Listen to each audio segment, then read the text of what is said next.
Hey guys, I realized I never made a detailed video about my MS-3 patches, the updated patches that I use. So this is exactly what this video is for. In terms of gear, I have my Brian May guitar, where I actively use this thing, the volume knob, to clean up the sound. The path is guitar to DS1 with these Gary Moore settings. So level is on full, distortion is 3 o'clock, tone is 9 o'clock, has a nice thick sound, it never gets turned off. Everything else on this pedal board is irrelevant, is not being used for this demonstration. And then we have this Boss MS-3 unit, to which I attach these additional switches. I literally glued them, and I use this stereo connector cable to connect it. And I'm just going to simply go in order. But first I want to tell you that this unit has some annoying features, which I've covered in some of the videos. And in particular, there's a lag when switching between patches. I will demonstrate what that sounds like. So.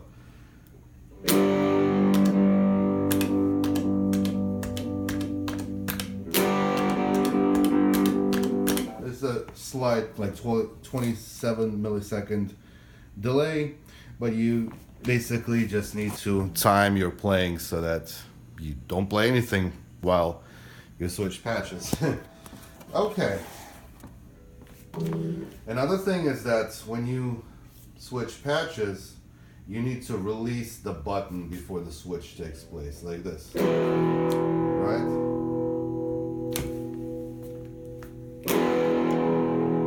I'm pressing it and holding it, and now it switched. It's actually kind of cool. I had to practice my rhythm, but it's cool. Like you prepare the next sound, you press it with your foot, and then you just simply take your foot off and it switches. All right, so first patch, absolutely nothing. It's my clean patch. If I clean it up with my volume pedal, volume knob, it has a simply clean sound. Now if I press and hold it, now it does this automatic wah kind of envelope filter sound.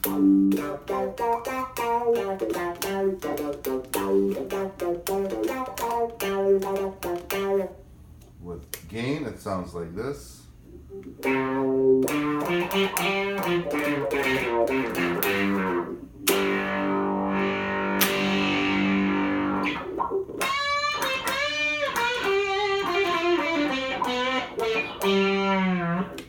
And again, I turn up the gain by simply turning up my volume knob. Alright, so that's that.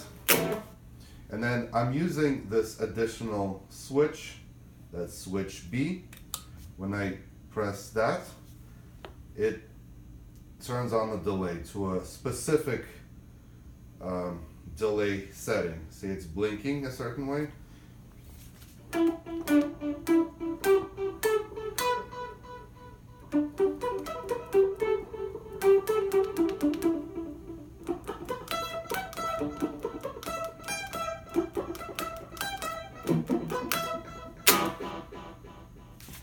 If I want to turn it off, press it again. Another thing is, you see this blinking light? This is where you can tap your delay. So I can tap a different tempo. But then once you've tapped the delay tempo, to get the tempo that was programmed in the patch, you can't really do anything until you go into a different patch and come back to this one. So.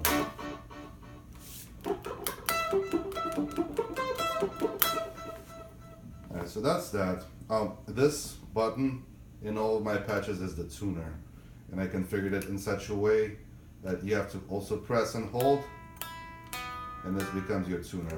And the reason I did it this way is that while practicing at home, I accidentally stepped on this button and it muted my sound, and I couldn't figure out for like 1 minute how to go back into the playing mode. With the tuner setting is that if you have it on, these buttons become unresponsive until you turn off the tuner. So that's why I had to make it into this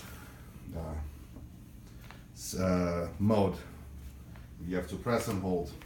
All right, next patch, also nothing. Nothing, but if I press and hold, it does this. With distortion.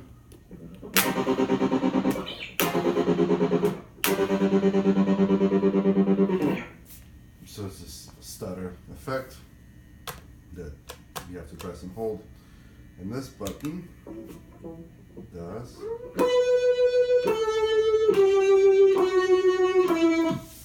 this old school vibrato effect. So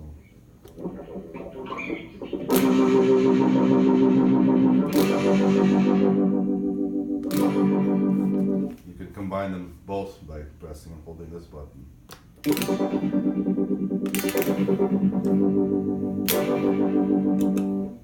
Nothing with vibrato, nothing with stutter, and the tuner here as well. By the way, this button can be doing different things in each patch, but I decided to be consistent and always have it as a tuner. Also, it mutes your sound, so if you're switching your guitars, that's convenient. Next patch is nothing but with this delay.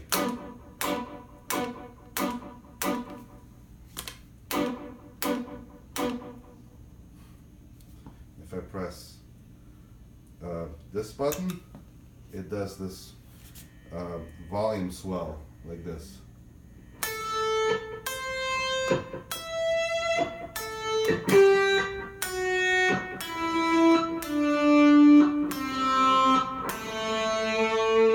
It's also slightly louder.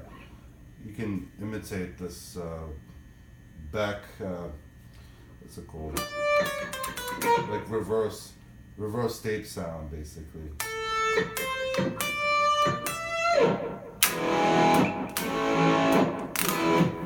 Press it again, goes away, and the tempo also can be tapped.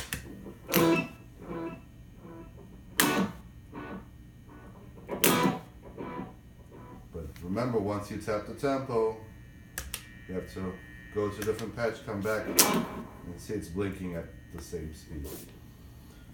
Okay, and then finally, this is my lead patch, and to make the sound louder and more cutting, I basically EQ'd the high mids, boosted them slightly, so that if we go between my nothing patch with full distortion,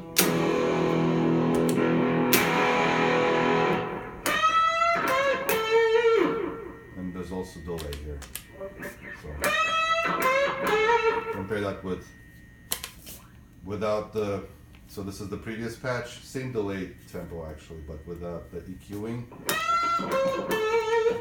With EQing, so it's louder. I also programmed it in such a way that if I press the same button, number 4, it turns off the delay. See, it's off. Press it again. But it can also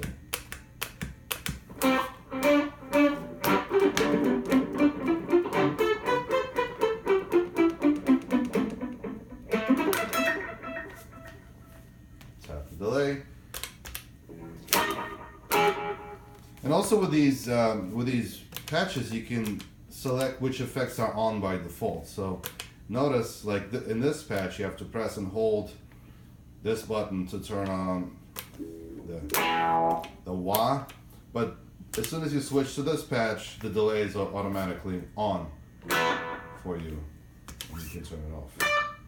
So it's really cool how you can, especially if you have another pedal to go through different banks, you can literally program all of your sounds for the whole song, like 4 different sections of your song, and just cycle through them here. All your delay sounds, all your EQ levels, and so forth. Alright, so back to the lead patch. This button does vibrato again. So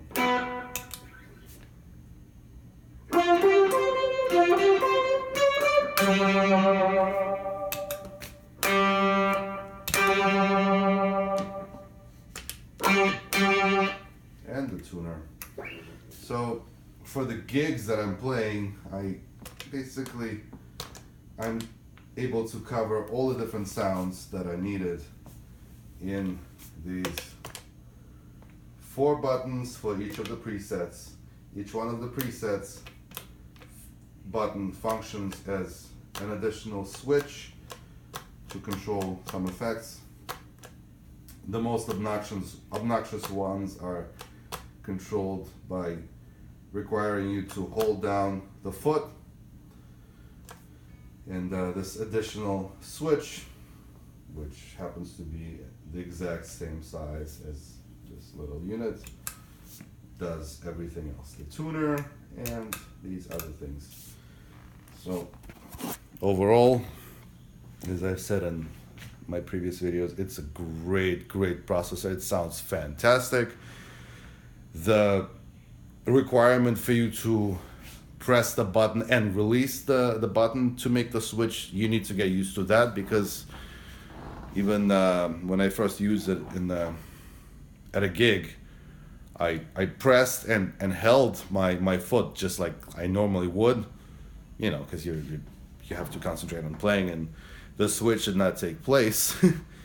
So you just have to go through the motions at home and in your rehearsals to press. The switch is not there yet. You release the foot, and that's when you hear the desired sound. And I personally don't understand still why there has to be a 27 millisecond lag. I have an older Zoom processor that has none of those things. So it's I would rate it as A-, B++. If it had no lag, it would be just the greatest thing ever. Alright, thanks for watching.